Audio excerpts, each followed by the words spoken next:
हे दोस्तों, मैं डॉक्टर वसुधा शर्मा, इंदिरा गांधी स्वर्ण पदक से सम्मानित, और मैं इंडियन इकोनॉमिक एसोसिएशन और उत्तराखंड उत्तर प्रदेश इकोनॉमिक एसोसिएशन का सदस्य हूँ। मैं आज ये बताना चाहता हूँ कि आपको जो इकोनॉमिक्स है उसको हिंदी में हम अर्थशास्त्र कहते हैं। इस अर्थशास्त्र के जनक कौन थे, किसको अर्थशास्त्र का पिता कहा था, इसमें कई लोगों को कन्फ्यूजन है। इकोनॉमिक्स का जो हिंदी ट्रांसलेशन है वो स्टूडेंट्स या मित्रों, वो अर्थशास्त्र है। अर्थशास्त्र नाम की पहली पुस्तक लिखी गई और इसके लेखक थे चाणक्य या कौटिल्य, जिनका असली नाम विष्णुगुप्त था। इन कौटिल्य ने अर्थशास्त्र बुक तो लिखी, लेकिन ये अर्थशास्त्र की जो बुक थी वो इकोनॉमिक्स से रिलेटेड नहीं थी। ये बुक राजनीति शास्त्र से रिलेटेड थी।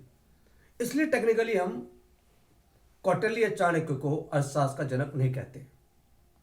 सबसे पहले इकोनॉमिक्स पे जो बुक है वो एडम स्मिथ ने लिखी। ये जर्मनी के लेखक थे। 1776 में उन्होंने अपनी बुक पब्लिश करी, राष्ट्रों के धन के स्वरूप, जिसका पूरा टाइटल था an inquiry into the nature and causes of wealth of Nations.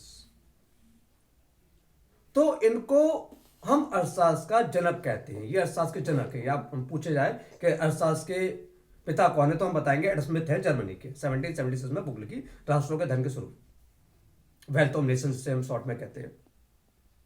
शुरू में जब अर्थशास्त्र की बुक आई थी तब ये खाली अर्थशास्त्र हुआ करती थी, इसके कई भाग नहीं हुआ करते थे। भाग से हमारा मतलब है कि जो बीए के स्टूडेंट है या एमए के स्टूडेंट है वो दो भागों में इकोनॉमिक्स को पढ़ते होंगे, माइक्रो और मैक्रो में, सूक्ष्म अर्थशास्त्र और व्यष्टि अर्थशास्त्र। तो पहले ये सूक्ष्म अर्थशास्त्र और व्यष्टि अर्थशास्त्र नहीं हुआ करती थी। सबसे पहले जेएम कीन्स, जॉन म्यानमार्ट कीन्स ने इसको दो भागों में वर्गीकृत करा और इन्होंने इस बात को अपनी एक book the general theory of employment, interest and money में क्लासिफाई किया और बताया कि इकोनॉमिक्स के दो ब्रांचेस है, दो शाखाएं। इकोनॉमिक्स को हमें दो भागों में पढ़ना चाहिए, माइक्रो सूक्ष्म और मैक्रो व्यष्टि अर्थशास्त्र में। यह है क्या? तो अगर हम इकोनॉमिक्स की इकाइयों को छोटे छोटे भागों में पढ़ें, छोटे छोटे भागों में अध्ययन करें, तो उसको हम माइक्रो लेवल पे कहते हैं, माइक्रो इकोनॉमिक्स है। और सारी अर्थव्यवस्था को अब एक साथ अगर पढ़ें तो उसको हम मैक्रो इकोनॉमिक्स कहते हैं। जैसे मैं आपको एग्जांपल दूं इसका, मान लीजिए हम जूता उद्योग की बात करें भारत में, तो जूता उद्योग मैक्रो इकोनॉमिक्स का विषय हो गया। और जो छोटी छोटी कंपनीज है, जैसे आपकी बाटा है, रेड एंड चीफ है, रिलैक्सो है, तो ये सारी जो है ये माइक्रो लेवल का विषय हो गया, फर्म्स हो गई ये। तो इस प्रकार से जो आधुनिक अर्थशास्त्र है, जिन्होंने अर्थशास्त्र को शाखाओं बांटा, उसके पिता हम जेएम कीन्स, जॉन म्यानमार्ट कीन्स को कहते हैं। इसके अलावा इकोनॉमिक्स का एक मुख्य भाग जो है वो आपका स्टैटिस्टिक्स भी है, जिसे हम सांख्यिकी कहते हैं।